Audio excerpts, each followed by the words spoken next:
Hello, so I've been asked today, what's the difference between de-armouring and Yoni massage?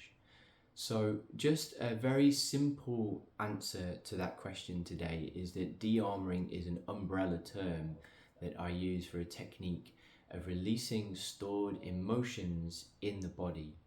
Now this is quite a bizarre concept coming from a physiotherapy background. I thought, how could that be possible? But it is correct.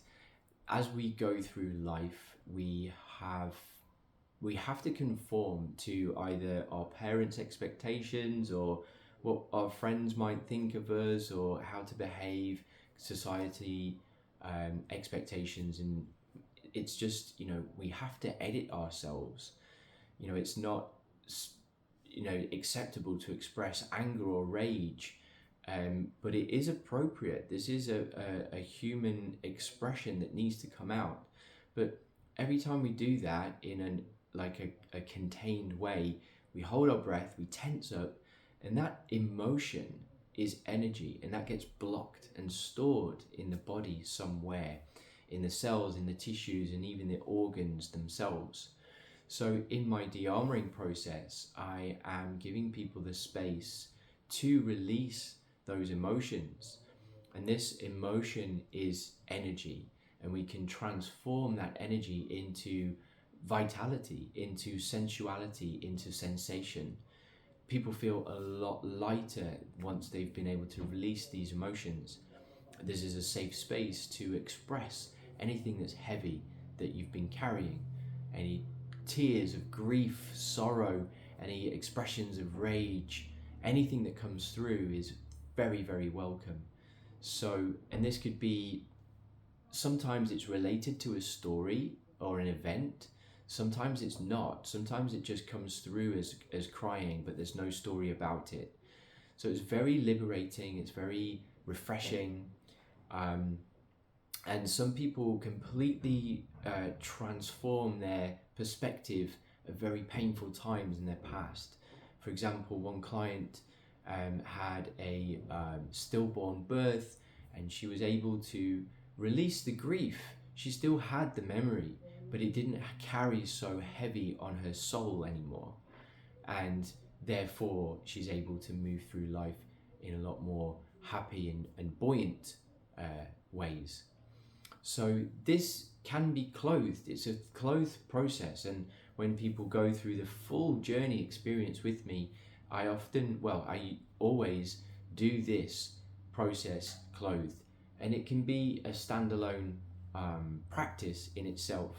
So de-armoring, clothed, deep pressure, breath, sound and movement, safe space to express negative emotions, and then turning them into very soft, loving, supportive, positive vibrations.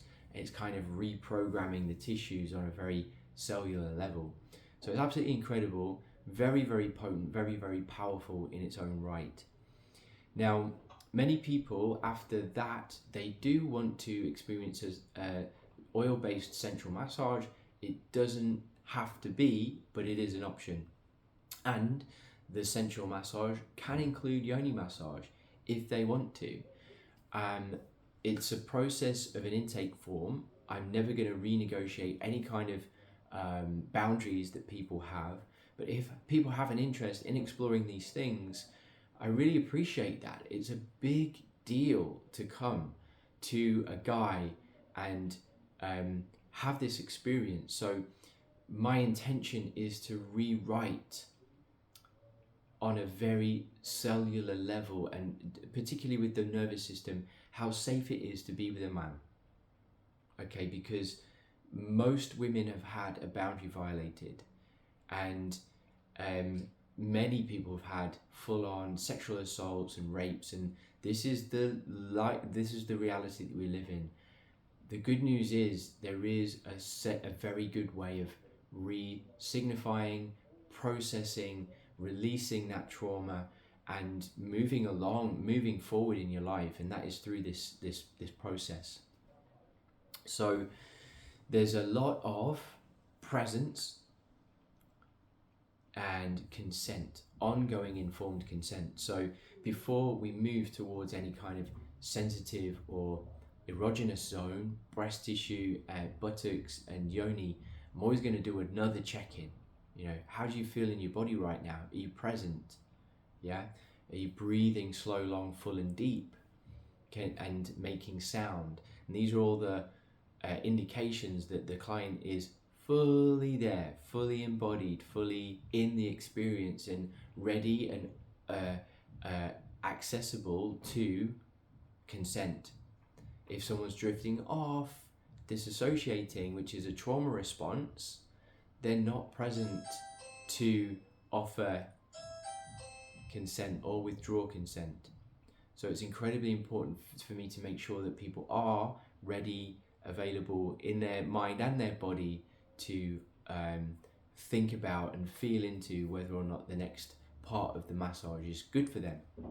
So the yoni massage, I'll offer 2 or 3 things at the same time. I'll say, so breathe into your body. Do you feel like hip stretches or yoni massage feels good to you next? If it's yoni massage, we'll move to that next point. And I'll always say, thank you. Thank you so much. If anything changes, please let me know. Okay, so that's really important. The initial part of the yoni massage is presence. It's holding and breathing and dropping into a safety of being touched there without any kind of expectation of reciprocation or any expectation of sex or any pressure to try an orgasm. We then go through a process of very slow, I call it like shiatsu for the yoni. And so you're going through the outer labia, the inner labia, and the central line to bring consciousness down into the body. There are other parts of the yoni massage. I'll go into a lot more detail another time, but generally those are the overarching themes of the 2. So I'm going to leave that there. I'm going to talk about yoni massage another day. So I hope that's helped. Thank you.